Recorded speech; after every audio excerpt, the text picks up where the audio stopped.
Not tonight, I couldn't. I forgot to bring mine. See, they got something there.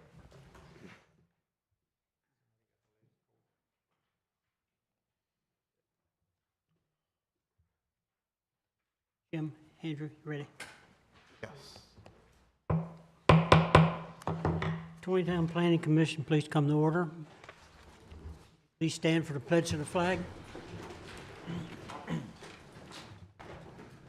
Allegiance to the flag of the United States of America, to the republic for which it stands, one nation, under God, indivisible, with liberty and justice for all.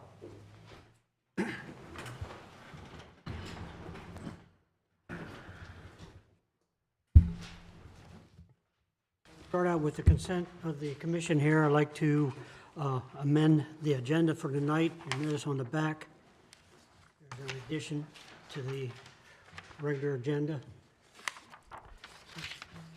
Any issues? All right.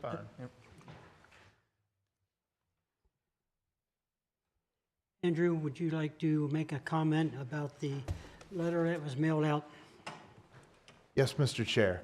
If anybody today is here about the letter that was mailed out about a month and a half ago from the city about the growth area, the Planning and Zoning Commission is having meetings on the comprehensive plan, the 2025 update to the Taneytown Comprehensive Plan.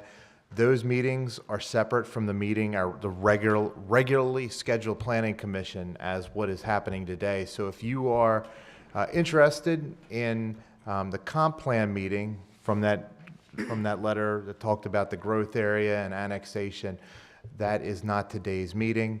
And if I'm trying to remember, sorry, off the top of my head, the next meeting. December 16th at 6:30. December 16th at 6:30. Thank you. But that's when that meeting will be held I didn't want to take credit. to cover the comprehensive plan. But you're welcome to set in on a regular Taneytown Planning Commission meeting. Feel free to set in if you feel you desire. All right. Commission members should have received the draft minutes of October 27, 2025. Is there any corrections or additions to those minutes? I'm good. Hearing none, I'll entertain a motion. A bill for approval. Second. Second by Dan. Further discussion? All in favor, signify by saying aye. Aye. Opposed, nay. Carried. Thank you, guys.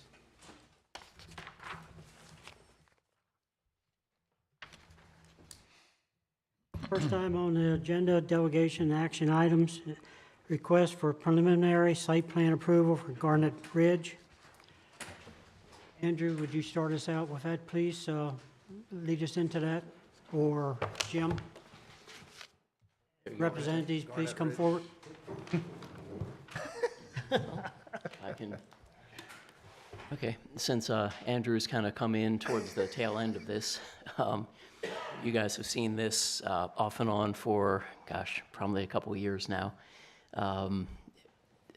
Andrew has checked the file and reached out with the county and confirmed that all the appropriate agency review approvals have been received. There are some outstanding comments from CDM Smith with regard to the sewer pumping station and force main. So those have yet to be resolved, but that is a separate plan set from the actual subdivision drawings. So tonight, the request will be to grant preliminary plan approval contingent on the pumping station comments being satisfied, which of course would happen before final approval. Okay, and representative here? Yeah, Aaron Valentine, CLSI. Okay. So where are we at with this? Like Kelly mentioned, we've addressed all the comments and resubmitted, and we're looking for preliminary approval. Any updates based on your latest comments, your last round of comments, and we're looking for approval. Last drawings, were they the ones for April 2024? That sounds That about right. that wasn't a full set there, was it? Yeah. I think the last full set was back in '23. May 23. Hasn't been any changes to the, Nothing that changes the overall lookout or anything outlook of the plan, rather, or the, no substantive changes. How wide's your road from curb to curb? From curb to curb? Yes. It's 26-foot of roadway plus the standard rolled curb. 26 foot? Standard rolled curb either What side. happened to the other 8 inches we required? We required 26.8. Right, so it's 26 feet of paving, and then to the outside of the curb would be an extra 8 inches either side. We required 26.8 inches from curb to curb, and you're telling me it's only 26? I can look into that. Well, you're gonna have to, Well- or pass it. Yeah, I think that was the request that we had, was for a minimum of 28 foot of roadway. And I think when I looked at the maps, you included the curb, Yes. but I don't normally drive on the curb, so I don't really include that as, so I'm expecting 28 feet of blacktop. Okay, I'll look into that, yep. Other comments?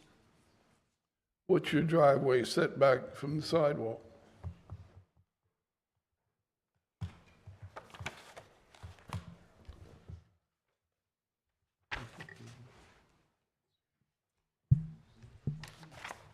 I can't say it.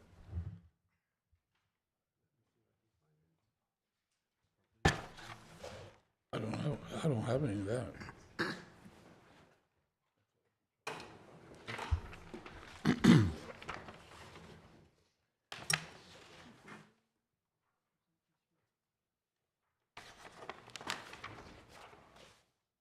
I am not sure off the top of my head, but we can look So- into that.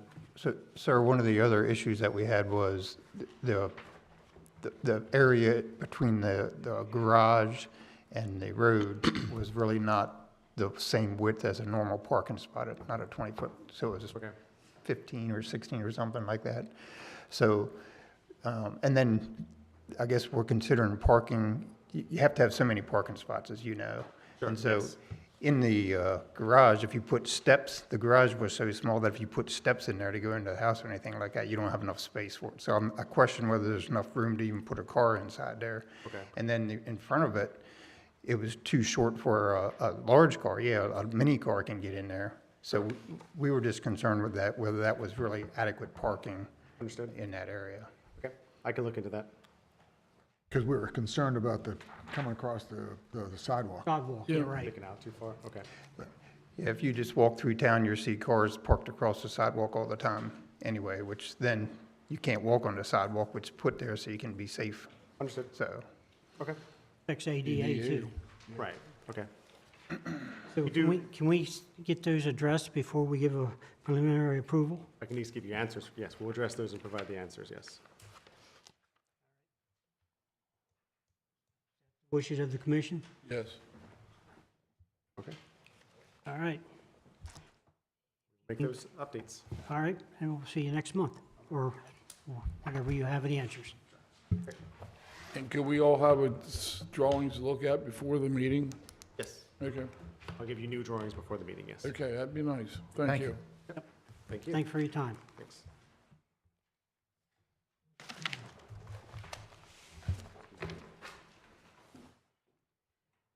Next item on the agenda is request for concept site plan approval of 520 East Balmer Street, McDonald's. You lead us on that again, and then we'll have a representative.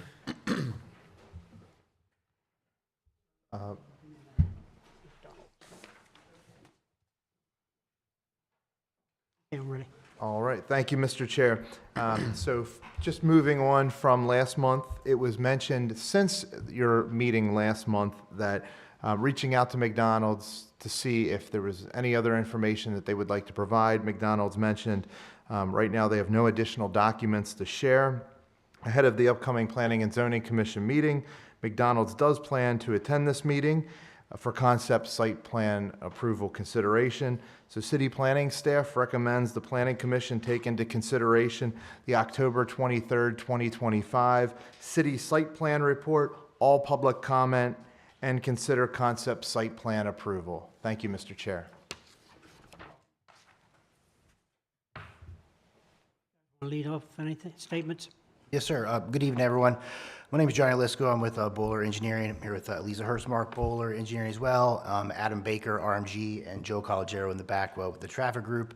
So we are here again seeking concept site approval for the McDonald's site, as mentioned, as Andrew mentioned, Mr. Gray. And so we presented the concept back at the September 29th commission meeting. Then we had the updated plan and the October 27th, incorporating the comments from the planning commission, just removing the mobile order parking spaces.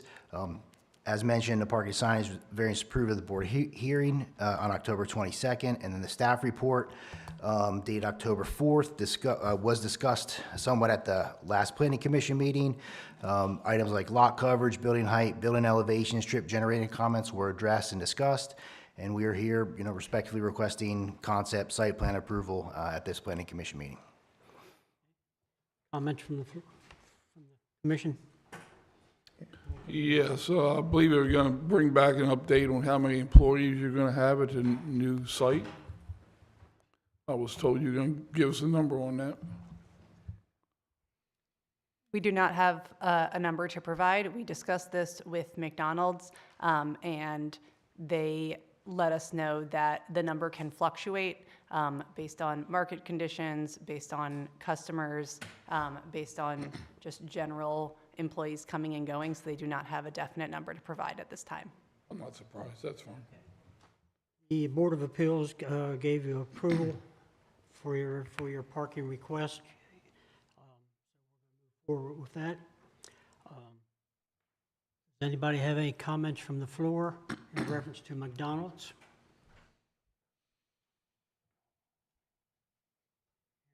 And I'll entertain a recommendation from the commission. I'm going to go ahead and make a motion to approve because I don't like how it's all gone. I don't like how we were told at the beginning that we were going to, that in the traffic report talking about the shopping center and having that as overflow, and then suddenly that disappeared when it went to BZA. But the BZA approval has happened, whether we like it or not. And at this point, we don't really have a leg to stand on to keep it from going. So I'd like to make a motion to move forward with the preliminary or concept. Is there a second to that motion?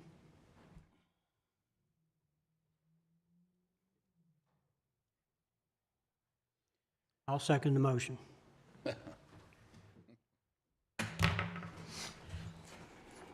Other discussion? So just to be clear, the biggest concern was that there is a number of parking spots that are provided, but if you count any of the employees, then we don't think there's enough parking spots. So that's why we were asking to make contact with the neighbor, because everybody parks over there anyway, and just have an agreement. So I thought it was a pretty reasonable request to see, just to get permission to park on your neighbor's parking lot. So it just seemed pretty reasonable to me. Same here. On a number of occasions, I've been out there, and there's been anywhere from 8 to a dozen customers from McDonald's parking at the shopping center's parking lot, All seen it. which I'm sure when the drones was for the traffic study used, the shopping center wasn't looked at. Yeah. I do think that the community wants McDonald's here. I don't think there's any question about that. So if you're backed up on parking, Understood. any other discussion? The reason I'm against it, because I don't, in my opinion, I don't think McDonald's came here with clean hands with the Board of Appeals. I think they misled them. So because of that, I'm totally against it.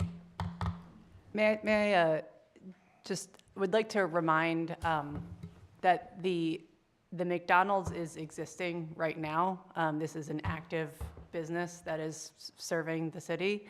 The proposed development that we're here asking for is for permission to renovate, redo the McDonald's, make the drive-through more efficient to get customers in and out of the site more quickly.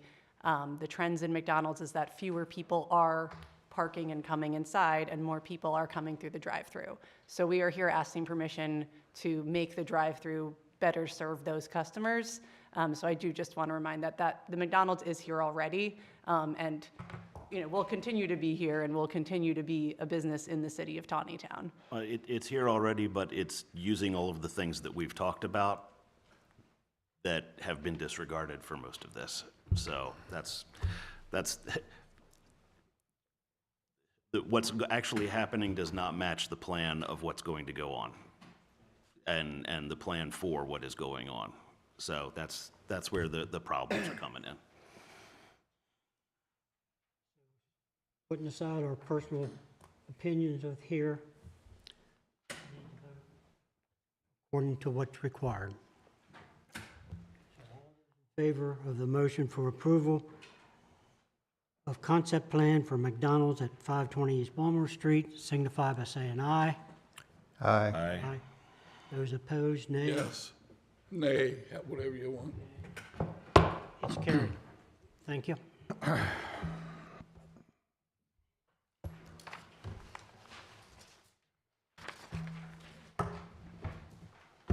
Now, what's the next one? Taco Bell. I'll open this up. Next item on the agenda, request for concept site plan for 529 East Balmer Street, Taco Bell. If you would, please. Yes, Mr. Chair. Taco Bell, since your last meeting, has provided reconfiguration of it will be right and left in and a left out only design for your review. Right now, city planning staff recommends the Planning Commission take into consideration the October 23rd, 2025 city site plan report, all public comment, and consider concept site plan approval. Thank you, Mr. Chair. Representative from Taco Bell would like to make any statements? Just to sort of reiterate what Mr. Gray had mentioned, we are, sorry. So we presented this redlined site plan. We heard the community's concerns. We talked to our client with Taco Bell, and we have reconfigured the drive aisle to prevent right outs to go north onto Amicus. We understand that the community's concerns are that they don't want this to be a cut through, and they don't want traffic to be going north through their development. In conversations with Taco Bell since the last planning commission, they want to be a good neighbor. And so in an event to, in the attempt to compromise to be a good neighbor and help with the community, but while maintaining the access point, this was the revision that has been redlined here. And we did also speak with the fire marshal, who says that they prefer to have the second access. So just it helps with their circulation as well. And so here we also see additional signage that would be put on the plan, so both on site as well as in the Amicus Street right-of-way to help mitigate any traffic concerns kind of around the Break Iron Bend, and to really let patrons of the Taco Bell and then the Lot 2 site know that a right out of the site is prohibited. So we're still considering, or you're still considering in and an out on the back? Yes, so if people can come, if say someone wants to, from the Creekside development wants to go to Taco Bell, they can travel down north on Amicus, turn into the site, make a left, or say someone goes to Food Lion, wants to make a quick pit stop at Taco Bell on their way home, they can turn right into the site. It's just right outs are prohibited. So you can come in from any direction, which I believe was not the community's concerns of how to get to the Taco Bell. It was people leaving the Taco Bell or using it as a cut through. So that was our way to compromise that. I'm concerned about the radius coming out, to make that left turn. I traveled over to, what is that, White Birch, where you come into White Birch. You go in one way, Off of East Walton, off. East Balmer Street. Right. If you had something like that, I think that would eliminate a lot of possibilities of people making a right turn coming out of Taco Bell. Is there a specific example? Sorry. Well, I took a picture. To say, yeah, I didn't follow it either, so I'm, Sorry. Well, if you go into White Birch off East Balmer Street, that's Deverne. Deverne Street, Yeah. White It's going Birch into White Birch. Estates. Oh, okay? okay. It gives you a wide radius, which would eliminate anybody making a right turn coming out. Well, but I understand where you're coming from, but do we want to funnel traffic only one direction at that point? Do we not want to allow, we don't want to allow people coming from Creekside to turn into Taco Bell? Yeah, so the radius was done, and the angling was done so that it would still allow people to come in. And that's my concern. The Okay. radius, it's too open Right beside my house. for people to come in. Well, it's because they were allowing, they wanted to have. You wanted people to come They wanted in, people but I thought the issue last month that you wanted to restrict the flow of traffic. Well, I think the traffic engineer made that recommendation, or Yeah. they said we would look at it. Yeah, so, and that's a just good trying shot to right listen there. to the community's concerns, I don't think the community is afraid of people going to the Taco Bell, it's people going north. So we were trying to not restrict people from coming into the site. This just makes sure that they can only exit onto East Baltimore as opposed to going back through the community or making a Yeah, but they can't. left cut out of the through here, site to even go towards the Food if Lion. people are concerned about it. Also, if you make it like Deverne, then you're gonna end up with, you're not gonna be able to have efficient out. You want both an in and out there. So you don't have an efficient out at that point to get onto the road. It's not, it ends up not being a straight Can't You're turn right. left. That's right, You that's can't what he come wants. out. You can't come out. So you don't want anybody to get into the back end of Taco Bell? Right, that's what I was looking at, to release. Unless you're coming. Okay, well. I disagree, but, But that's fine. Yeah. I'm just Yeah. giving my opinion on it, and that's why we're here. So yeah. if you're satisfied with what they're showing here, it is an improvement. It's a lot more safer the way they're showing it. And we did consult with the traffic engineer as well as part of this.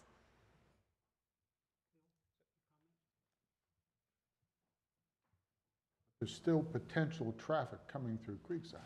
Yes. Yes. How?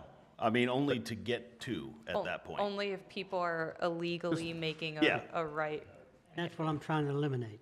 Yeah, Understand. Well- but the main concern seemed to be people making the cut through Cut through from 140. 140, through- and this I get it. takes that And then out. going up into Creek. Yeah. That way.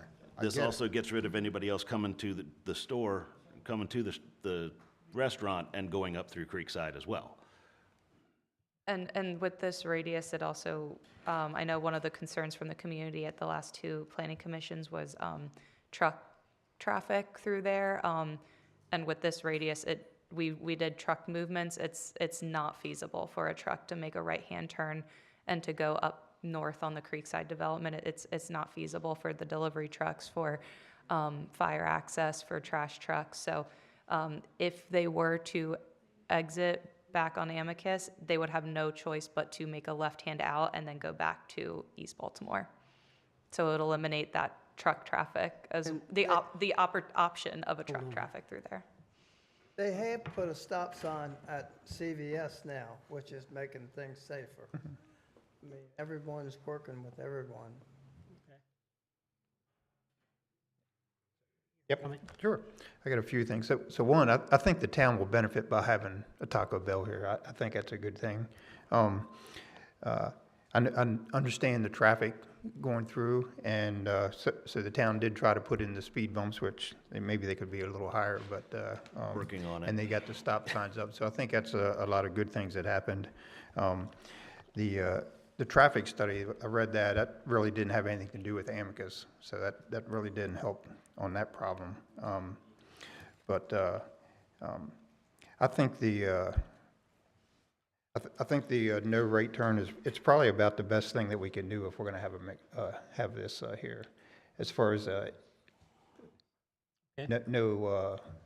no entry from that side. I think it's kind of tough if you're going to come in from that side and you got to come in and just keep making a tight turn to get into the drive-through. That's probably going to be a mess. So I don't think many people are going to do it. But I do think this addressed the rush hour traffic where people were going to get backed up and try to cut through. This should address some of that. So I think it's about as good as we can get. I will say they've worked with us better than what McDonald's did. And, yeah.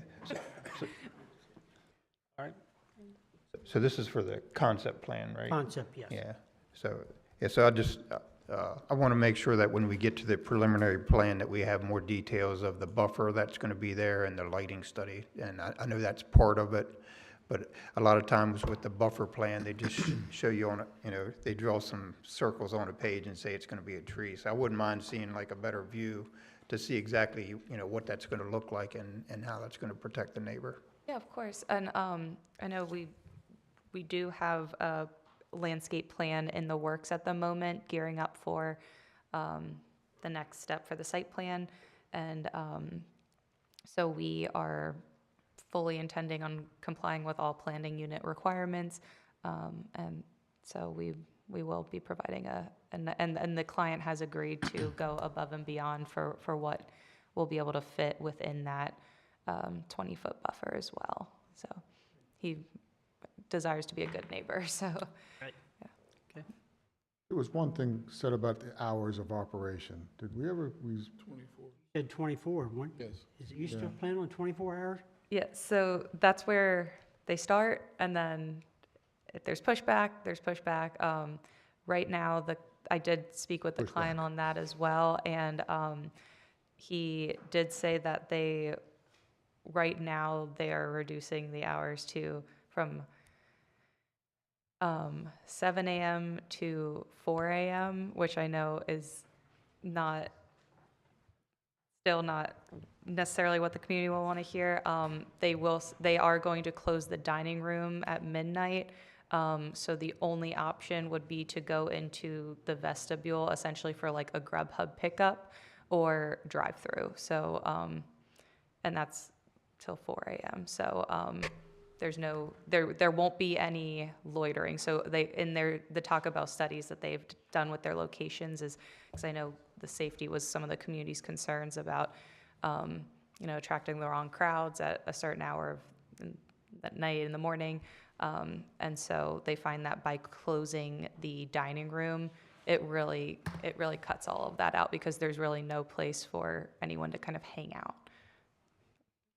And deliveries are going to be on the off hours, kind of?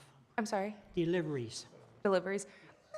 Those will be off hours. I don't have the exact hours, but it won't be during the operational, like during the day, essentially. Okay. Comments? Sorry, I was going to say that my sign is backwards down here, but I Yeah, see on that screen it's right. That was an issue. I believe it was Andrew who caught that actually on the prints, but the prints had already been made, so it was flipped the wrong way. Apologies on that, but we fixed it. Any comments from the floor? Can I say something? Please come to the mic, state your name and your address. Eddie Andrews, I live on Stumptown Road. You were saying about making them speed bumps higher. Below my house, they go through that speed bump 70 mile an hour. So you could make them that tall and they're still gonna hit them 70 mile an hour. That's bigger. That don't do shit. Any other comments?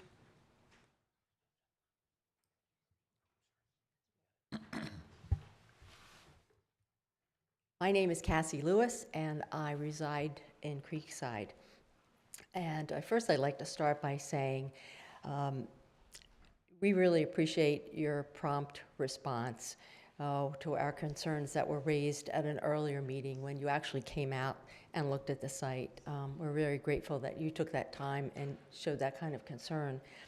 And we also would like to thank the mayor and Jim, the city manager.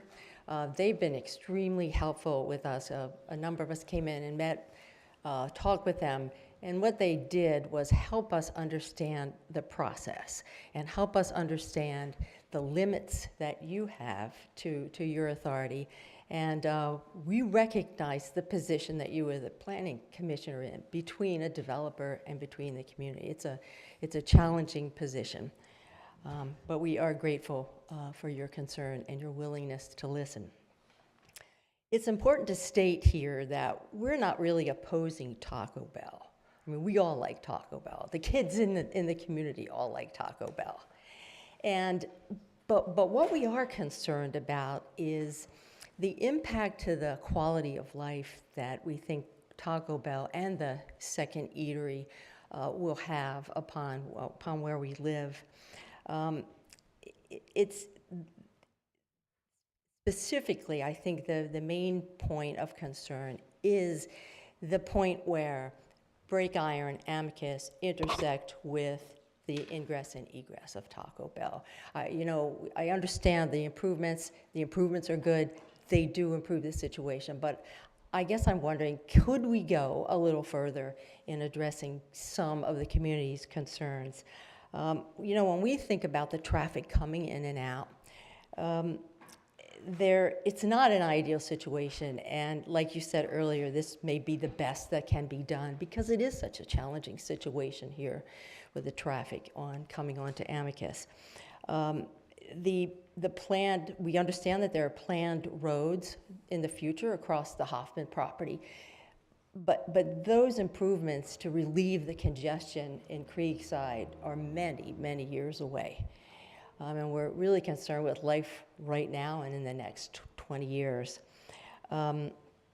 Increased traffic also coming from, the large residential area behind Creekside off of Sumtown Road. It's approachable through Keenan Street. That's a very, very large residential development. And I think it's safe to assume that many of those residents enjoying a Taco Bell would be leaving that development onto Sumtown, making a right onto Amicus and coming up to Taco Bell. I'm not so sure that was included in the traffic study, taking a look at nearby residential and increased traffic that would be coming from those developments. Was that part of the traffic study? No. It's something to give some thought to in terms of how we might resolve the differences here. Also, the planned residential development, which is sizable on the Hoffman Farm, is going to create additional traffic. In Creekside, there is an access road off of Water Run Street directly onto the Hoffman property. So the development at the Hoffman property will also generate quite a lot of residential traffic, leaving the Hoffman property onto Water Run, drive around in Creekside, go up Amicus to get to Taco Bell. I think that's something that's been overlooked too in thinking toward the future and the impact that will have on the road, the ring road around Amicus. And also, I haven't heard a lot of discussion about sidewalks and pedestrian safety and what it does to the walkability. Right now, we can walk to CVS, we can walk to Kenny's, and wherever we want to go. With the ingress and egress off of Amicus, what happens is if pedestrians, and we've got lots of kids on bikes, we have a number of houses in the community with physically disabled people who will be in wheelchairs. And we also have the Amish community that comes and goes with their horse and buggies. So here's the problem there. If you're going to walk, you leave Creekside, and you're gonna walk up to, let's say, CVS or the Food Lion, there is a sidewalk on the water tower side, which would be really the safe side to walk on. It ends at the water tower, and there isn't any sidewalk along Break Iron from the water tower down into the Food Lion lot. On the Taco Bell side of Amicus, there is a sidewalk that goes all the way around and will take you down to Food Lion and CVS. However, what we're a little worried about is the cut through, the driveway of cars going in and out of Amicus. Pedestrians are going to have to walk across that driveway with a lot of traffic coming and going. So if that's another thing we'd like to pursue. Is there something that could be done to make this project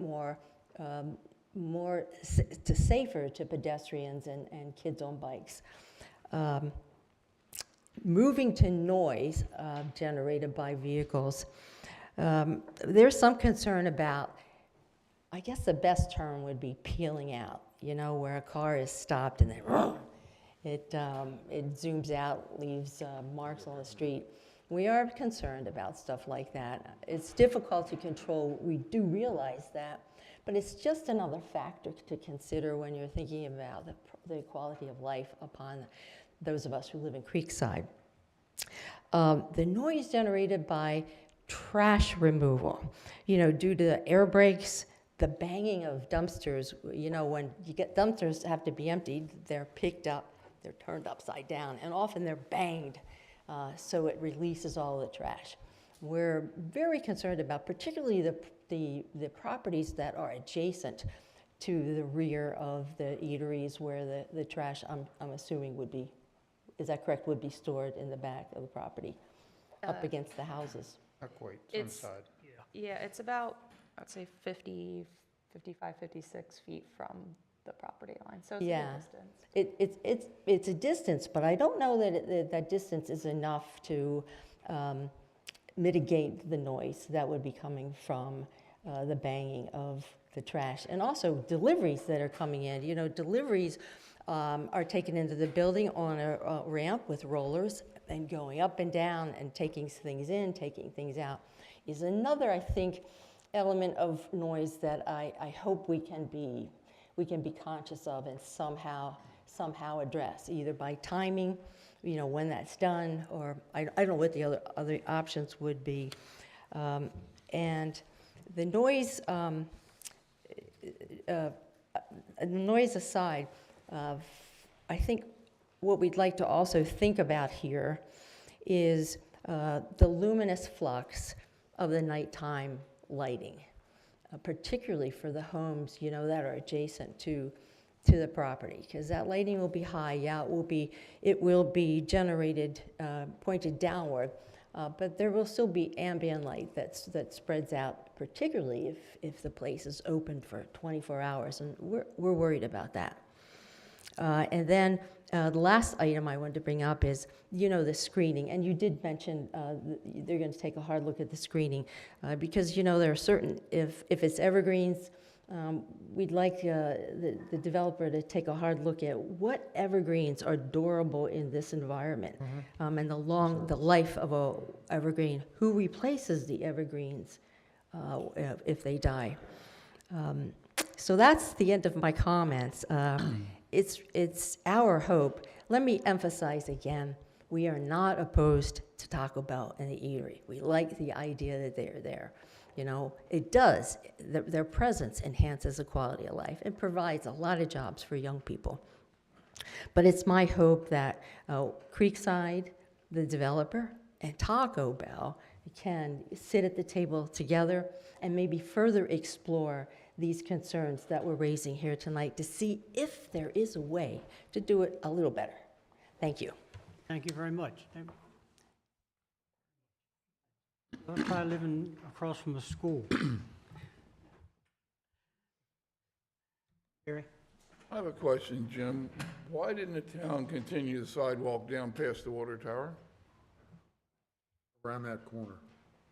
slope issues primarily, and also Break Iron Street. We've talked about this before. Break Iron was supposed to be a private street originally when the Food Lion, CVS, and Chevrolet dealership were developed.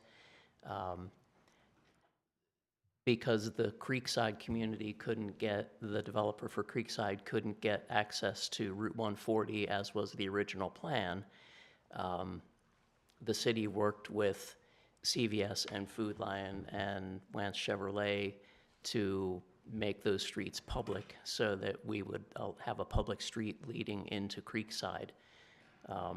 But by the time that all happened, road widths were established.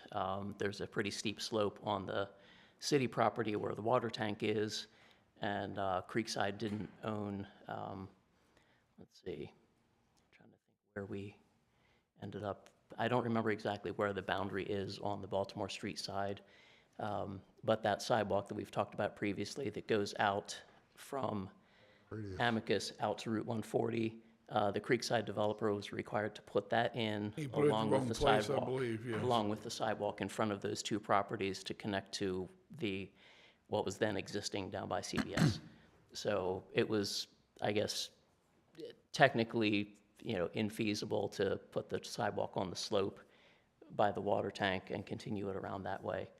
I suppose it could have been, but it would have required moving some of the city infrastructure and some of the cell infrastructure and building a retaining wall and a lot of things like that. So just with that slope there, it was just... Being how we are pushing, more walkable Taneytown, don't you think that'd be something we should address again or look into it? Get a number associated with that? I mean, it's certainly going to be a safety issue.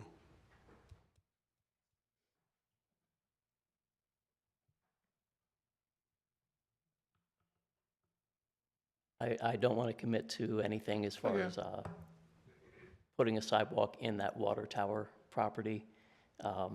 Just again, I don't, with the slope there, we can certainly have that discussion during the preliminary plan stage. But I think there's some utility stuff that's pretty close to the curb there. Okay. But yeah, we can certainly look at it. I just don't know what would be involved in building it. Anyone else? Ma'am? Good evening. My name's Karen Cessna. I live on Amicus Street, 21 Amicus. Well, I have a question. This drawing is interesting, but I'm not skilled in this, knowing this thing. My question is, does all of the traffic from Taco Bell exit on this Amicus Street thing? No, they can, after they get through, they can come back out on East Balmer Street. Okay. Well, the business that was there previously had all this frontage on 140, and all of their customers came into that business and out of that business. They came in on 140, they exited on 140. So my suggestion is Taco Bell enters on 140 and exits on 140. I don't see how you're going to prohibit anybody who comes out of there with a sign that says no right turn if they live back off of Keenan or in those developments, I don't know the names of them, off of Roberts Mill and Keenan and up there. I mean, so are we going to have a traffic guard there so nobody makes a right-hand turn? That doesn't seem even reasonable to me. If it's, now your suggestion about how the street is going into Birches, the street's designed so you can only go in one direction. So if the street exit is designed so you can only turn left, of course left turns aren't the safest things in the world either, but never mind. And also, that said, my suggestion, all the traffic in and out on 140, if you have a sidewalk access, sometimes people from Creekside, they walk around to CVS. Yes, there's that sidewalk that's on Wilson that goes out to 140 from Amicus. Have you ever thought about crossing 140 in the middle of the street there? There's not even a crosswalk there, those white lines that go across the street. So it's wonderful to have this sidewalk. And I've thought of it occasionally, you know, like we could just walk to McDonald's because it's a, 3-minute walk from my house. But I don't want to get killed crossing 140. So basically, I get in my car, I drive down Amicus and on around to 140, and I do my thing at McDonald's or the shopping center, and I get in my car and I drive back. So I think it's great to have access for pedestrians too. I think that's another story. But my bottom line is traffic in, traffic out on 140. Thank you. Thank you. Do you need that on paper? You said something about you. I'm fine, thank you. Don't need paper. No more paper. Any other comments? Not? I'm looking for, Oh, we got one more. we got one more? I'm Becky Mendenhall. I am also a resident on Amicus Street. Been at the last 2 meetings. So I appreciate the thought that is being put into this. I share all of the concerns that were brought up by Ms. Lewis, in particular about the traffic both coming in and out, because we get a good bit of traffic coming from the rear, not just the front of the residential community, not only on Keenan Street, but then that connects behind to Meads Crossing. It's a lot of residential, a lot of homes back in that area. I can imagine a lot of traffic coming in and out both ways. So it still is very concerning. I'm also very concerned about the hours. I don't think that 7 a.m. to 4 a.m. is much of an improvement, if any, over 24 hours a day. It's for any sort of business that is directly abutting a residential neighborhood. So that is a concern I think that needs to be addressed. And then I do look forward to further conversations if and when we get to the preliminary stage about the buffering. But I just wanted to come up again and say, there are many of us who do share these concerns. I appreciate Ms. Lewis presenting them in such a thoughtful way. And thank you for your consideration of all the concerns that we're sharing as well. Thank you very much for input. Anyone else? I live here on Stumptown. Why can't you, instead of, I know them speed bumps y'all put in there, why don't you put cameras there? Start giving them tickets. They'll slow down. All right, not to be redundant on the same issue, but if you have a different point. Yeah, just slightly different. Chris Tillman, 10 York Street.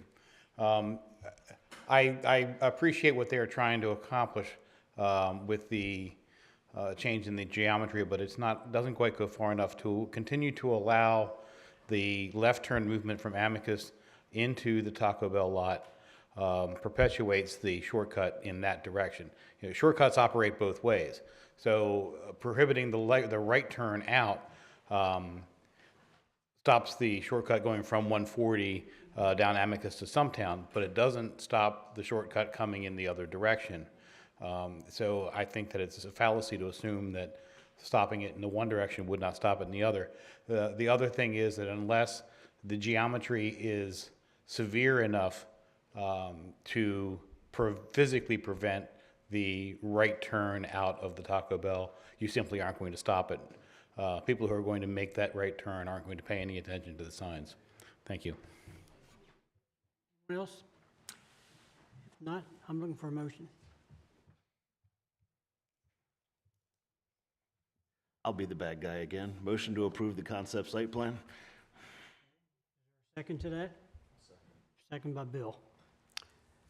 Any further discussion?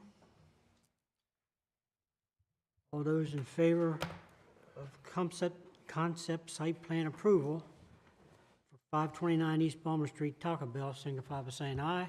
Aye. Nay? Carried. Thank you. Thank you, folks. You. Can you look into all those issues that you just heard here tonight? Yes, definitely. Just one quick question on process, because we are not doing a subdivision, and technically the code says that we, at the Planning Commission's discretion, we can skip from concept straight to final, with the understanding that we are able to provide the landscape plan, the lighting plan. Hit it when you said, it's our discretion. Yes. We wanna- So If it you- was, if I- you- I if think you- with the amount excuse of- me, oh, sorry. If you have all the paperwork completed and we get all the documents back from the agents, it's a possibility.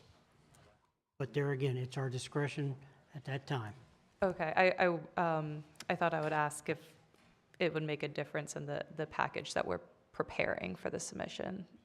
We hope the preliminary packet would be the same as the final. Okay, understood. If it is, then it's not an issue. Okay, understood. Thank you very much. I appreciate it. Harry, didn't mean to cut you short. I'm not the chairman.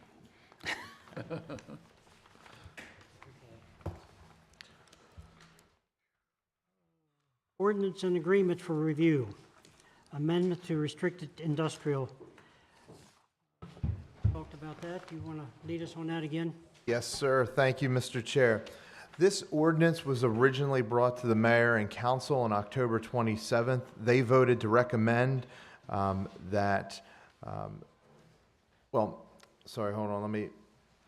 this was originally proposed to the mayor and city council. Now it's coming to the Planning and Zoning Commission for your review and recommendation. The reason this is brought in before you today is to allow companies in the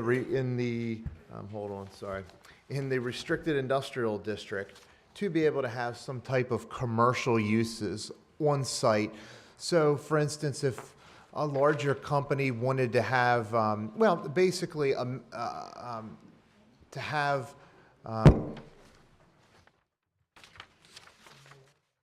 to have businesses that their employees could go and visit during and after work hours, an amenity.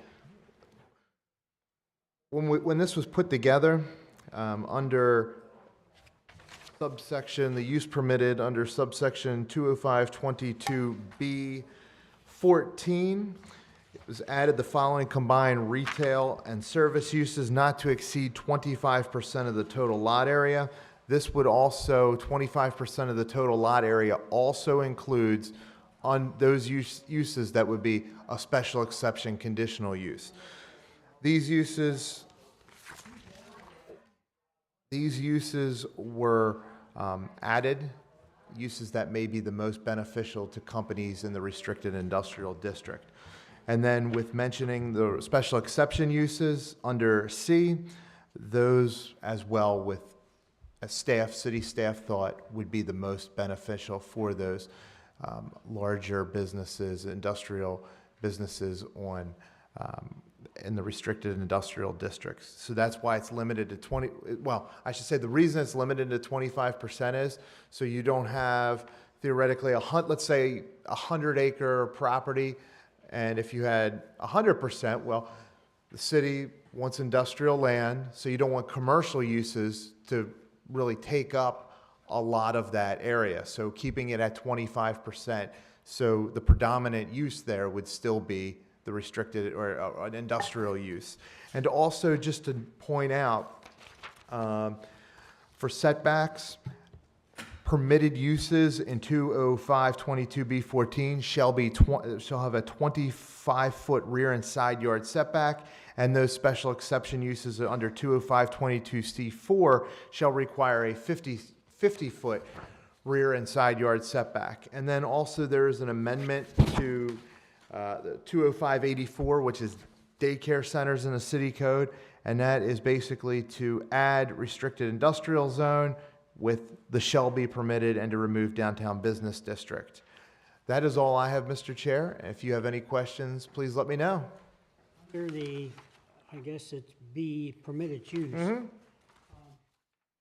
Never list everything, so shouldn't you have a spot in there saying, or other related permit uses or something like that, to be able to add something if something would come up that's not listed, that would fit into that area? So you mean of the same general character? Yes. Something in that language would, I mean, we could, that's totally up to you all if you would like to see that added. I think we have that elsewhere, don't we? Yeah, but not in this. Yeah, Right. right, Right. yeah. We use I other think I would- similar uses in some other districts. I can't for remember uses. the exact verbiage I can't there, either, and I but, couldn't find it. It might have been all uses incidentally customary to the uses permitted, Yeah, something like it. right? That works. Okay.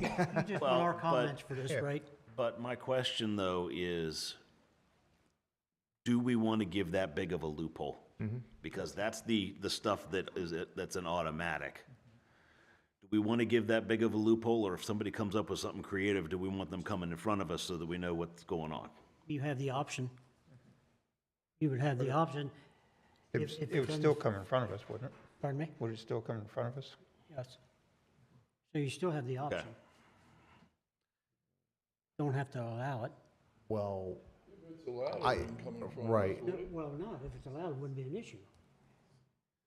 Well, But the line that you want to put in allows Allows anything a lot to of be- things. Everything. It does, that's what I mean. Shouldn't we have something open there for future? Yeah, 'cause then they try to slide something in I was under gonna it, say, you like won't Harry, see. But you say like it's Harry said, if we put that in there, doesn't that open it up to, Yes, If it does, then let's don't put it in. But I'm just saying, you just can't trust them. but you can't put everything, no, you can't. you can't list everything. I'm just going to go ahead and say McDonald's. So, There you go. but if somebody sees this list, but has something else there in their idea, when they come in front of us or come in front of Board of Appeals? Right. So at that point, we would vote on it or? Yeah, but then you can't discuss it. vote on it because it's not listed there. So you have to say, if it's like these other things and the planning, and the board agrees, then it's okay. Well, it wouldn't come through you. They can't get a use variance. It would come through, if they wanted to add a use, it would have to come through you and then the mayor and council for a text amendment to change the zoning code. Now, right now, the only thing that would go through the Board of Zoning Appeals is a special exception that they would vote on, looking at the general character of the neighborhood. Does this use fit on this piece of property? And that's those uses that are mentioned under C4, daycare centers, hotel, motels, bed and breakfast inns, and schools, and have an example of the different schools. But if you put, like you mentioned, customarily incidental, then that would fall back to city staff and looking at it through the zoning administrator's eyes of, is this customarily incidental? So that would not come to you for review. Now, the only time it would be is if somebody wanted to add a use to that, and then it would come to you for recommendation to the mayor and city council. But that's not a fast process, right? Jim had a comment. Well, I think what some commission members may be thinking of is in the downtown business district, we break out retail businesses into a bunch of different categories, and we list, a bunch of, I'll say the first section is home furnishings and accessories, and then it talks about furniture, home accessories, drapes and curtains, kitchen stores, goes on like that, and then the last thing is other similar uses. So there's always some interpretation, because we can't possibly list every conceivable business that could That's come what I in. was trying, that was my So point. it's really up to the zoning administrator to determine if the characteristics of a business that's not specifically listed is similar enough to what's on the list. So generally speaking, when we list things, it's by way of example, but it's not supposed to be, thank you, all-encompassing, perfect. So, but again, we could add other similar business, I suppose, as we do in other districts.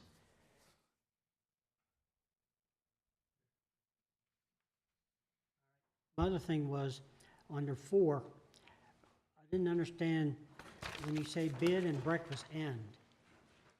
I think of George's on York Street as a residential unit that was converted over to bed and breakfast. So would we do this on Under 4? under 4, when it says hotels, motels, and bed and breakfast ends? I think that's just kind of covering all the bases of places that people can stay on their property. If they want to build a couple of cabins or something and call it a bed and breakfast or something like that, I mean, then that falls under that. That's what you're going to put in restricted industrial area? That needs to get special exception. That's why it's in the special exception section. And that's thought of as, what if a company that was industrial, had people come and visit Taneytown? Oh, look, there could be a business there that could lodge people right on site. The bed and breakfast. That's all I had. All you're asking for is comments from us, right? I just had one question on, the front yard shall be a minimum of 50 feet. Did it used to be 40?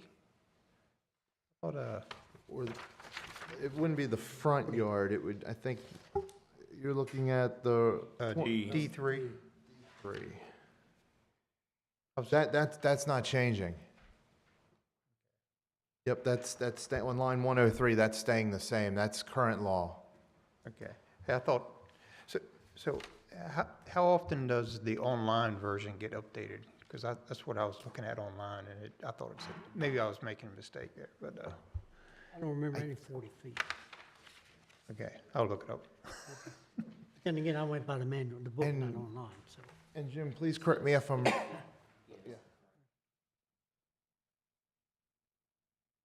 50 feet's what's in the hard copy binder that's here that I don't think has been updated terribly recently.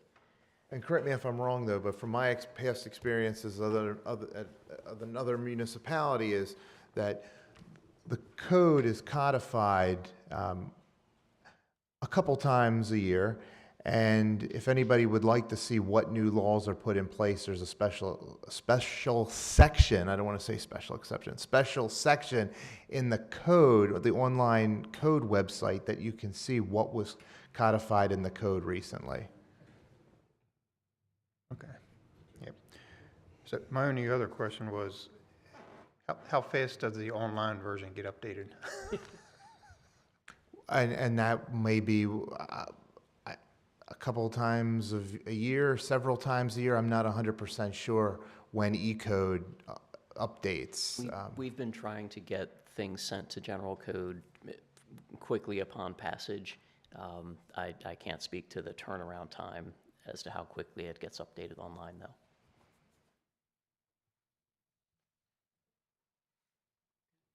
Good? My only other question is, when can we all have hard copies so that we have the latest and greatest? I could print the commission out. Well, I mean, I would want like the whole book. No, right, just really like the zoning section and all chapters that pertain. That's what I did when I worked for the city of Westminster. We gave a binder out and gave the planning commission the applicable sections of code that would apply to their jurisdiction and would pertain to them. It does say 50 feet. I misread. I had a code book. Do you have anybody else?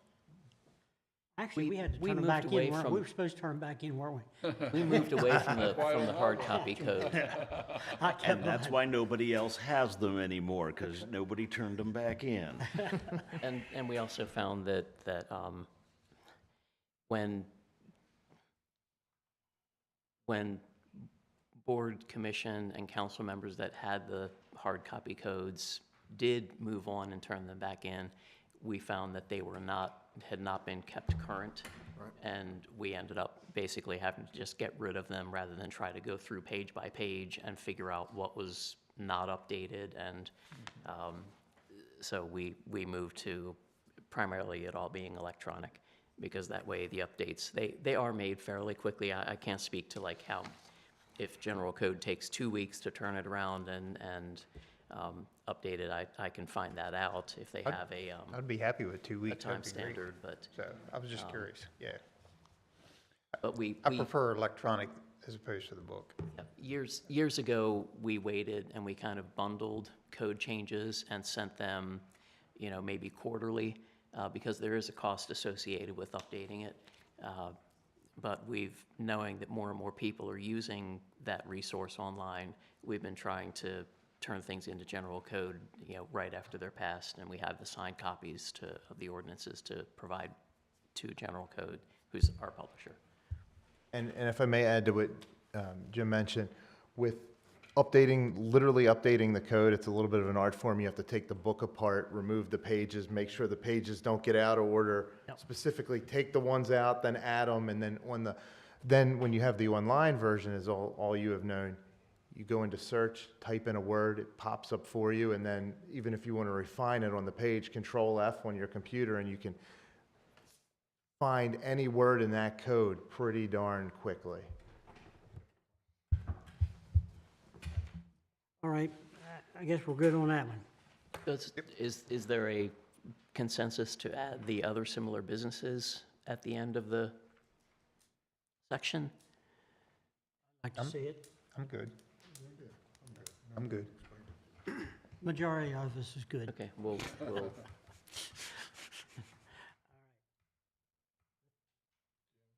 Excuse me?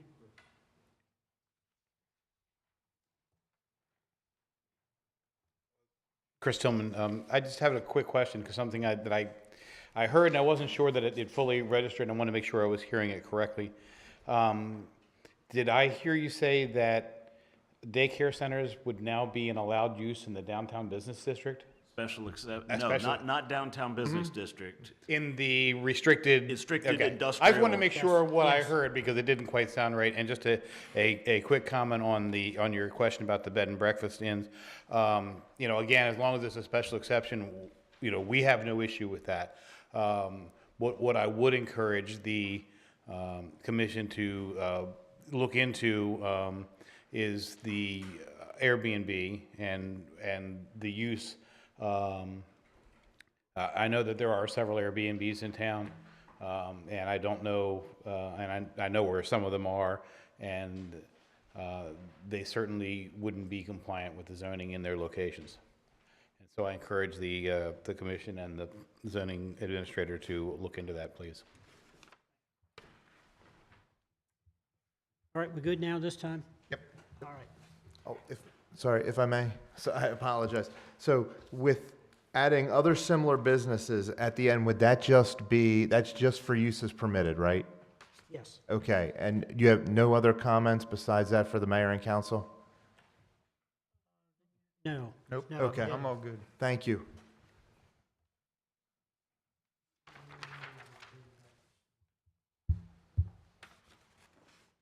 All right, moving on to fences and walls. Kind of being almost going into like signs. Thank you, Mr. Chair. My experiences with the two local governments that I've worked at before, we have not issued fence permits. With this change to the ordinance, if there is a city easement, the property owner would still have to file information for being able to erect a fence in a city easement. And then also, fences can remain until such time they become unsafe or beyond repair in the opinion of the zoning administrator. So really, this gets rid of the fence permit, streamlines the process a little bit more for people, brings it up to date, at least with the county and Westminster, and also removes information about,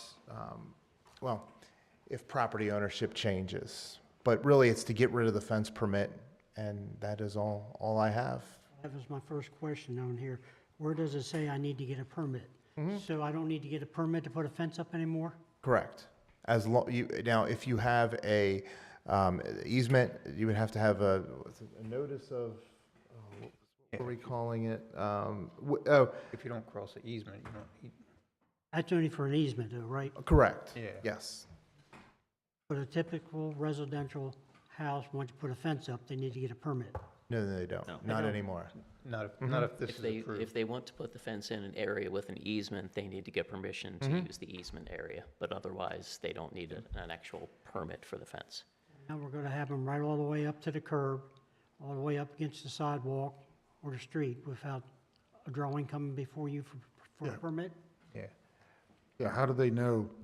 How do they don't- How do they know this information? Right, that was my only question. How do they know it's 4 foot's the limit? How do they know they gotta stay away from Right, and from what we and Jim, jump in if I'm amiss here, but from what we're proposing to do is that the information, that notice that for the easement, we will post the information that'll be in the code right on that document. So actually, for a lot of people, it'll be more clear now of what the city requirements are than what they currently are.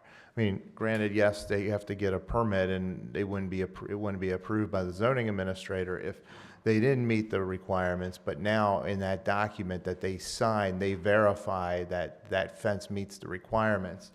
But that's only if you're crossing an easement. Right. But also with the code, they still have to follow, the code still has to be followed. Now, if somehow they put a fence up that's would not comply with the code, the city could still say, wait a minute, this doesn't comply, and they would have to alter the fence to make it comply. I think you've lost us. Yeah, but that's after the fact. So let's go through the process here. So a person comes in here, buys a house with no fence.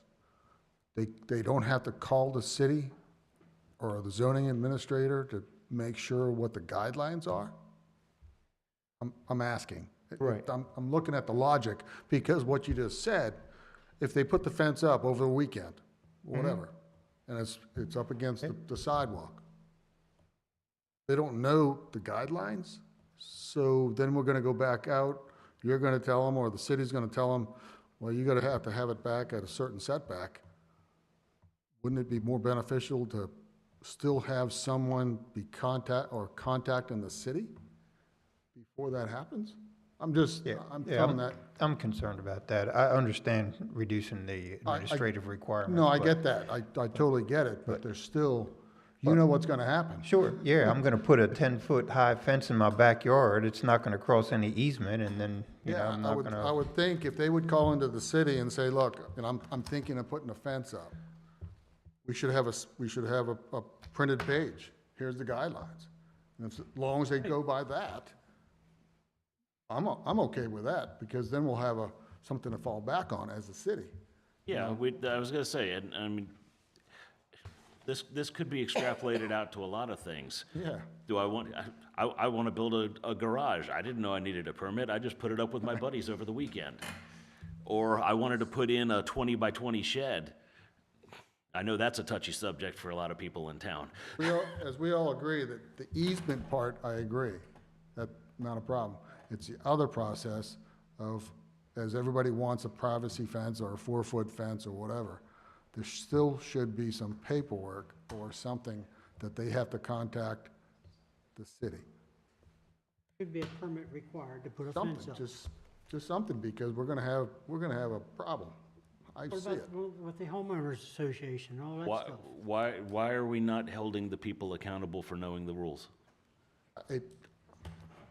I was gonna say, if they put up, if they don't do their due diligence and at least call and ask what the rules are, I'm sorry, they've set themselves up. Are they gonna be responsible? Happens all the time. I get that. Are they gonna be responsible, or are they gonna, or do we trust our people to be responsible, or do we not trust our people to be responsible? That's all I want to say. So, yeah, my opinion is that it's just gonna be, if the town has to go back and say, you need to tear that fence out because it doesn't meet requirements, it's gonna be worse than having the permit up front. Yeah. Mayor?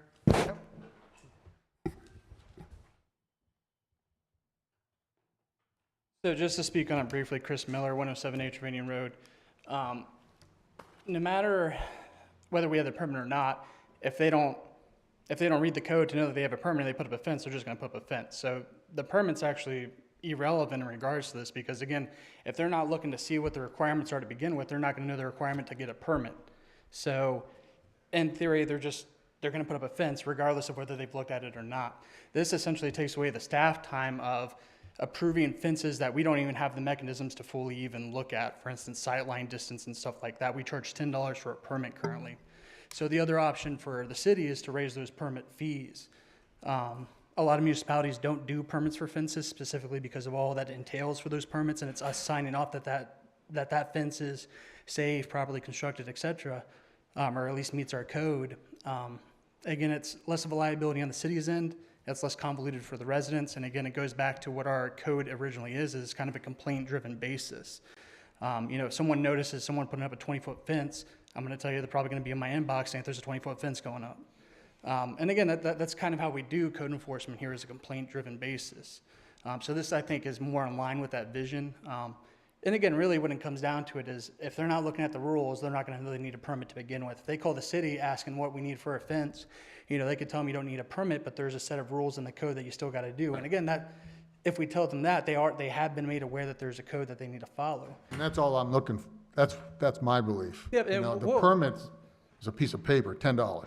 Yeah. It's the guidelines that everybody's has that in front of them. And that's what I'm going to tell you, when they contact the city, even if something like this happens, for instance, if we pass this, nobody's going to say, it's free reign, just put up whatever you want. We are still going to direct them to the code that says how you can put this fence up and everything like that. And I'm going to tell you, a lot of the construction companies that put up these fences, they're normally some of the first ones to kind of look into it, because they'll be also liable if they put up a fence that doesn't meet the code requirements. But again, I will say the people who are already not looking at it to know they need a permit are also going to be the ones not looking at it when they put up the fence to begin with. Appreciate it, y'all.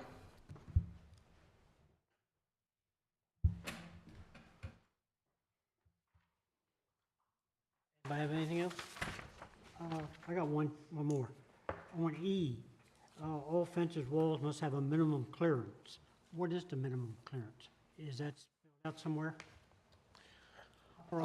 I think not that I know of, I think for minimal clearance for stormwater management, there would have to be some reasonable distance. It couldn't be like, for instance, right down next to the ground. There would have to be some type of way so water would not be restricted off of one property onto another.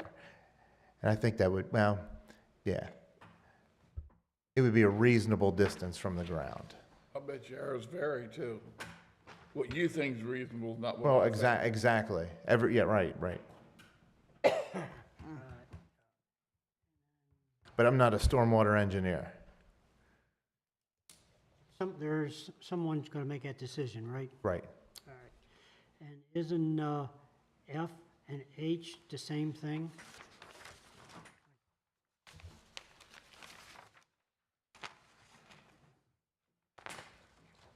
I actually had that question as well. Basically, it's two different things with this. It's two of the same thing with different heights. There's a 6-foot version and a 10-foot version. You said F and H. F and H. No, it's B and F is C. being, okay. B and C at the top of left. Only difference is one's 10 feet, one's 6 feet. Yeah. Oh, B and C. Right. Well, B is residential. Okay. Right. Yes, B is residential and C is commercial. Okay, so 10 is Okay. commercial. Mhm. Okay. F and H, F and H, that's okay. What? Are you talking about the? Here.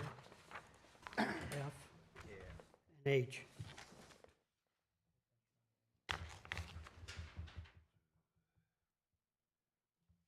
Those aren't the same. Not really the same.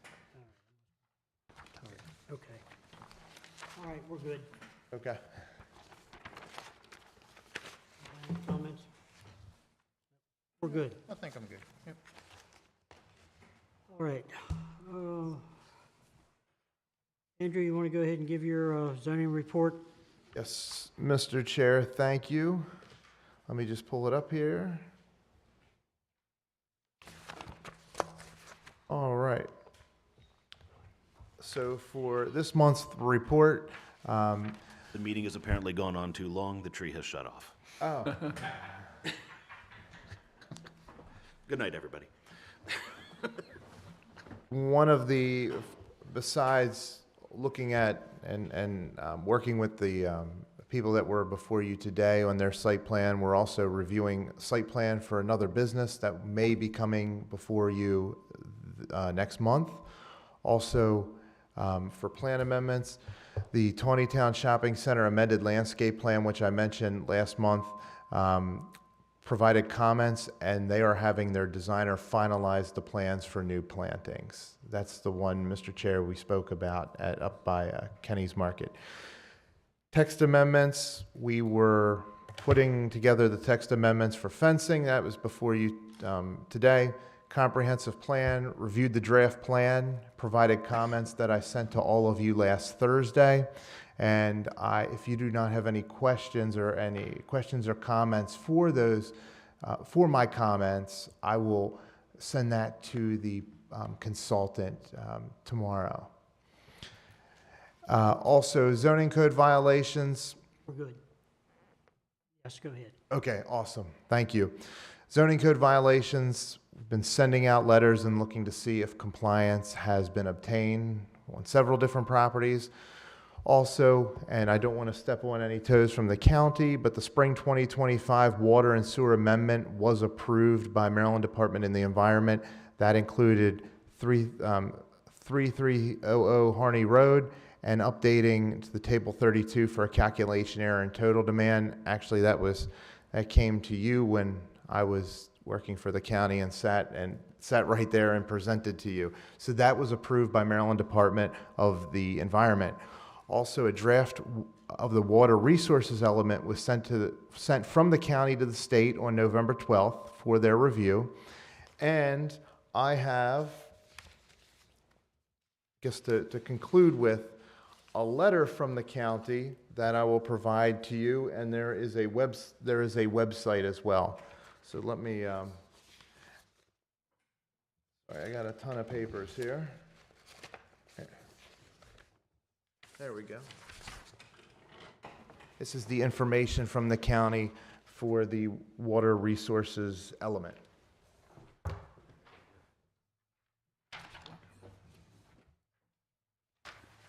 This isn't anything we need to act on, right? No, sir, not right now. If you would like to provide, actually, let's see. There will be a joint planning commission hearing, I believe the beginning of next year, where all the planning commissions, all 9 of them from the county, will come together and hear public comment. And I don't know, not to put you on the spot, Tiffany, but are you going to mention something about that during your county planning update? Okay, so I will. Now. Did I hear something there? Yes. But that will be forthcoming. So there still needs to be more information from what I saw. Don't know if anything has changed, but information is still coming together of how that meeting will look, if there'll be a virtual option for those that work as well. So that is all I have, Mr. Chair. Move on into the active projects and construction, all those. Any comments on any of them? The only active project that we did not talk about today that we've been working on was just providing more information for a VAPCO parking lot for them to come back to you all for their preliminary review and preliminary approval. Ready. Tiffany? I'm going to try this seat today. Long one. Good evening, and thank you for having me here this evening. We do have a lot of updates, and it's not because I haven't been here, but we've had a lot going on in the last couple months. We'll start with the deferrals, actually. So Commissioner Krebs has some concerns about the developments that are going into the Freedom area.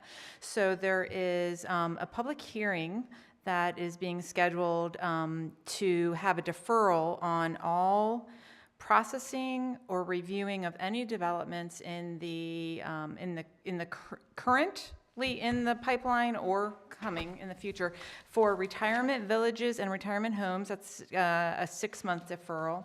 Clustered subdivisions, again, a 6-month deferral. Planned commercial centers, an 8-month deferral, and self-storage, a 3-month deferral. And again, these are only in the Freedom District in the southeast corner of the county. Excuse me, what's the reason for why are they deferring all these? At hand, it's that the thought is, by Commissioner Krebs that has brought these concerns to the table, that the county code does not address the welfare of the citizens in the Freedom area with respect to provisions governing retirement villages and the ones that I mentioned. There have been a couple discussions on it, and they are online at the November 6th meeting. They were initially brought to the attention of the commissioners, or the idea of their deferrals, and then on the November 13th meeting, the board did vote 3-2 to go to public hearing with those as well. So it's not currently in deferral yet. None of those are, but they are going to public hearing soon. All the ones that you defer from down there is going to force them up to this end of the county. Yes? I can't say that yes or no to that, the effects of it. Comes our issues in. Yeah, Jim, the big thing is the fact that most of that area is Eldersburg, which is not an incorporated area, so they don't have, their only recourse is county at that point. Sykesville is very small compared to the greater area down there. County is larger than 20 Oh, yeah. counties. Oh, yes. I was gonna say, but we're still our own board. We can say, no, we don't have the resources for that. Thanks, bye. You say no? Good, okay. Oh, we haven't gotten to housing I'm approvals sorry, with me yet. Oh, that's absolutely Kind of bugs me a little bit. No, that's absolutely fine. Please. Go ahead, go ahead. Does anyone else have any further questions on the deferrals? Being proposed, I should say, or going to public hearing. There are some updates to the transit. That one actually, which one? Transit. To the Trailblazer routes, to the purple and black routes. However, those are in place as two stops have been consolidated and another one has been eliminated. However, it's posted on the buses and you can request those stops at no charge. So hopefully that will go over smoothly.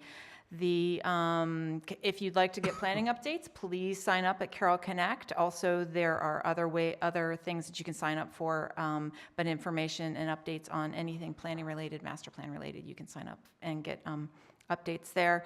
And then for text amendments, we have a couple that have come through in the last month.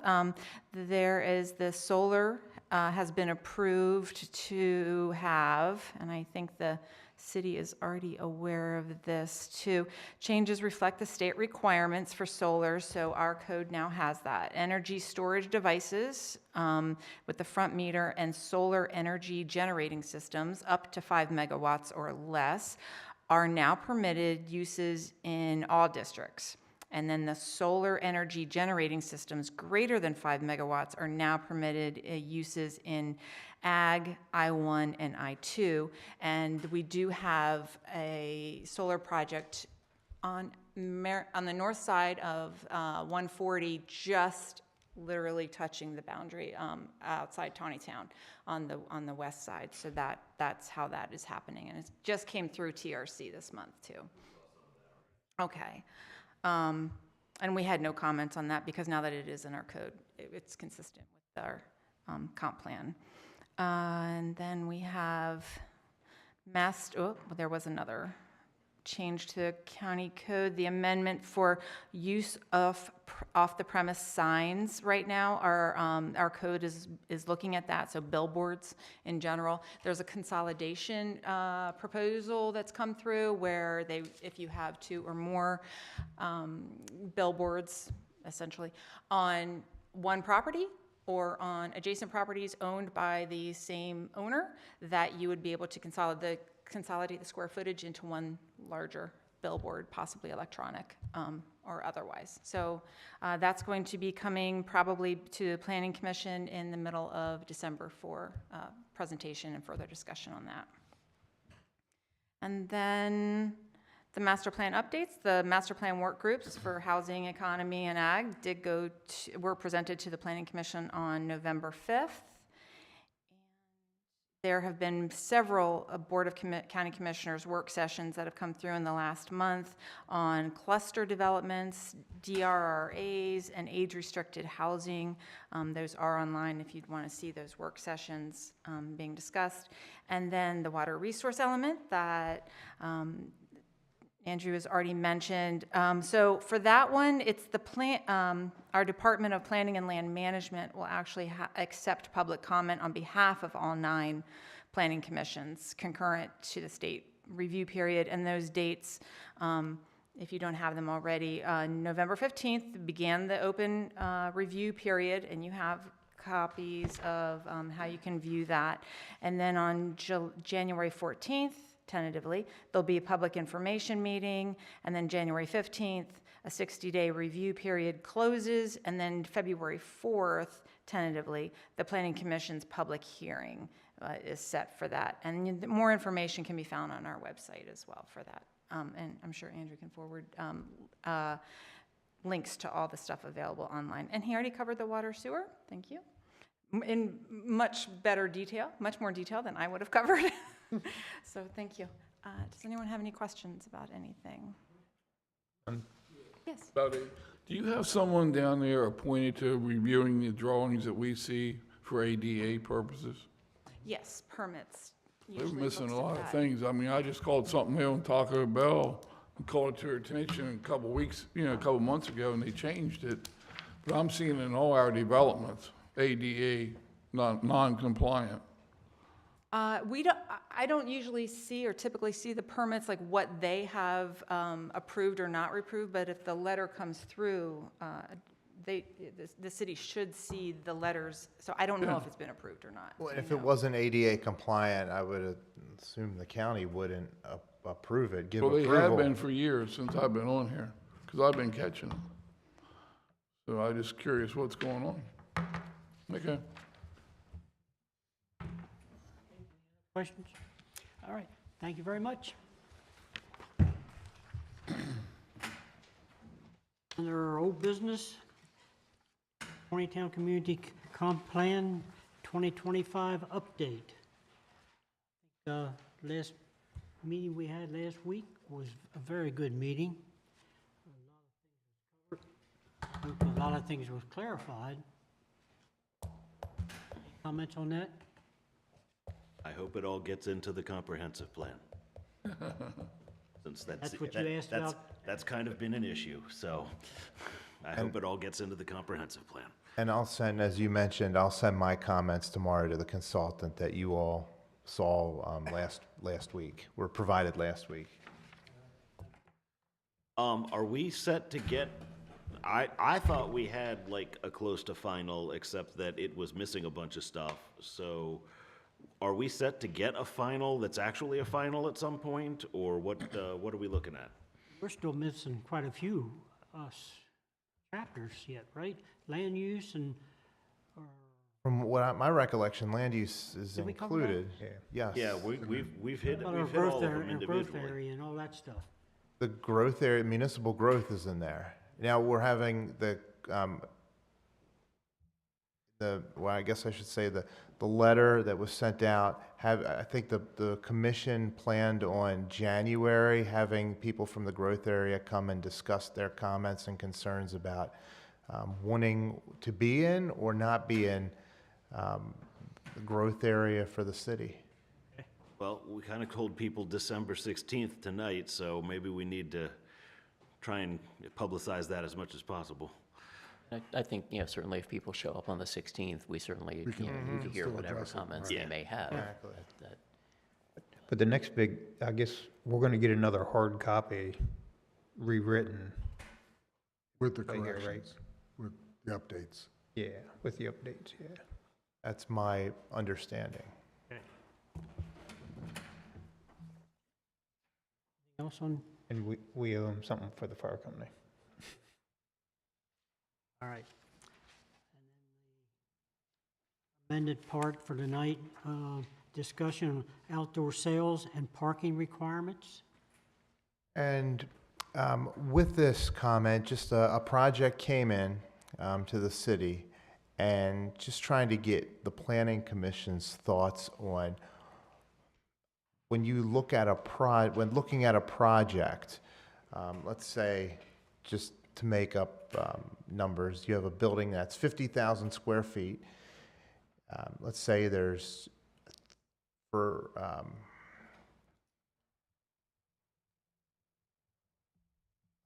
I'm trying to, let me go back into the code here and just get the proper. All right, so let's say if there's one space for each 200 foot of floor area, and the business is proposing an outdoor sales area, like let's say a Lowe's, where there's a large potential area in the parking lot or outside that has, you can go through and shop and well, you can walk through it and shop. Would that, trying to get your all opinion, gauge your opinion, would that area that's outside be part of the floor area or not? Let's make this a little more realistic. Yes, Well, Okay. the hardware store. How about Ace in Littlestown, for example? Right. They have Ace in their Littlestown, outdoor right, or a display hardware area. store that has lumber stored outside. Right. Do we count that lumber as qualified space to justify parking? That's the question. Yeah, exactly. So we've never really, aside from car dealerships, where, you know, I mean, technically, you know, a lot of square footage is, you know, sales floor, basically. And I wasn't employed here when either of those, you know, projects went through. When we've had, you know, a used car dealer come and go, that site sort of evolved into a number of things over the years. And, you know, nothing really went through a site plan process for it because all the uses were changing modestly from the previous one over time. But I think we really haven't encountered any project with a substantial outdoor display area.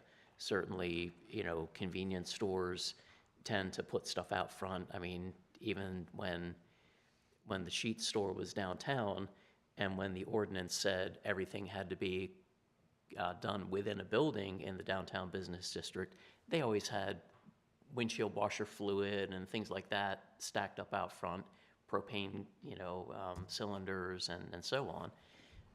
But it was always, you know, a very modest area. You know, if we have somebody adding 10,000 square feet of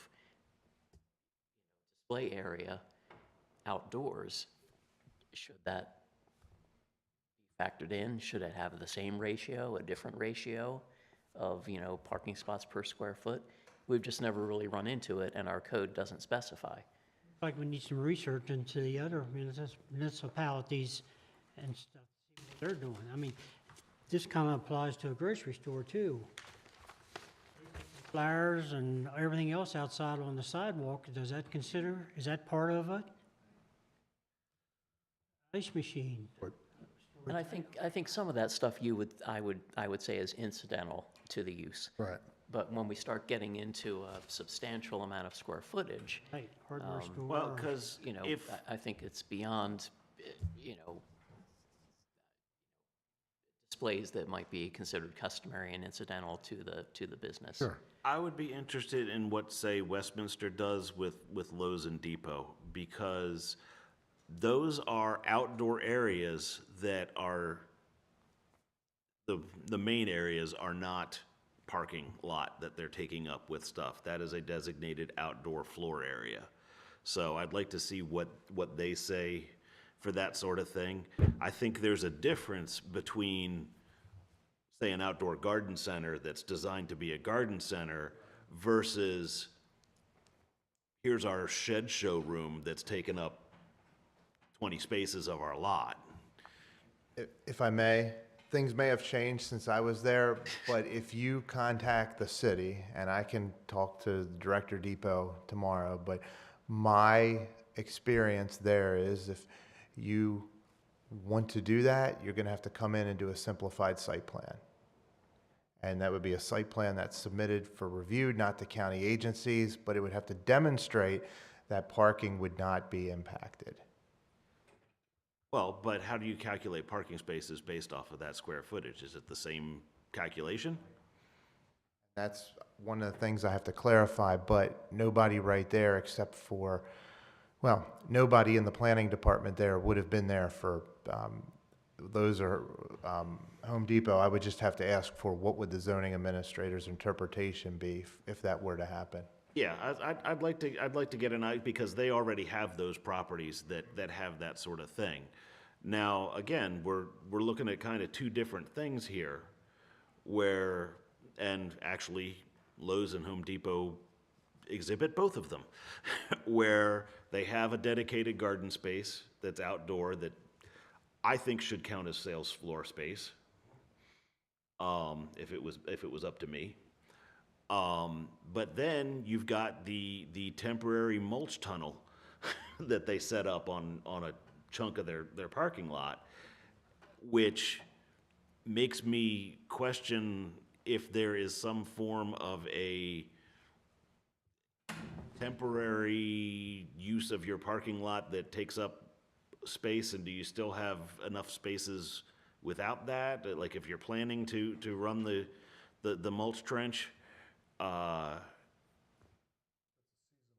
know it's a seasonal thing, so they only run it in the spring into summer. But do we get that nitty gritty to the point where, okay, well, you've got all the parking spaces that you're supposed to have. Now you've taken out 30 spaces because you've built the mulch trench. Does that technically put them in violation, or because it's temporary, it doesn't? Nobody cares. Beneficial if you would look into that and start with something. Yeah. Yeah. I can call around to the municipalities. Yeah, I just the places that have dealt with this. Is this something that the council brought up while it's here? No, this isn't council. This No, is sounds like it's people that are starting the process. This was brought up literally last week. Okay. Chris has something. Chris Tillman, yes, a comment and idea. There are a couple of things about this. One where you have, like you say, at Lowe's, a lot of that, what's actually outside the building is merchandise space, and should that be counted as floor area? And probably should. But other areas of that in the outside is warehouse. Essentially where all the lumber is stored and the big pallets are racked out of there. And that's more of a warehouse space. And so the question is, could you have a hybrid count of the parking? This amount of space is warehouse, this amount of space is store. And so some of that. The other question that I would have, and it doesn't apply here yet, but it may be coming at some point soon, is greenhouse. And a good example of that is Clearview Farms up the street here. They have a little, store area that's right there where they, do the checkout, and they have the Amish made goodies and all that. And then they have a couple of tremendously large greenhouses, which are their growing area, but they're also sales areas where customers walk through. So I think that you need to look at that, and that may be even a separate case yet, other, warehouse, greenhouse, sales floor. So I'm just offering that out as a thought, just from my experience with that. So thank you. All right. Anything else? Actually, sorry, just to clarify my last comment, this is something we've been reviewing for a couple weeks, but to put it on the agenda, it came up this past week. Just to get your thoughts, and thank you for providing those. Anybody else have anything? If not, I'll open up to the floor. Anybody from the floor have any comments or anything for the commission? Our next meeting is, what, December 16th for the comp. 16th, yeah, for comp, and January 5th, if and maybe. Yeah, January 5th if we need it Right. for planning. That we'll wait to hear.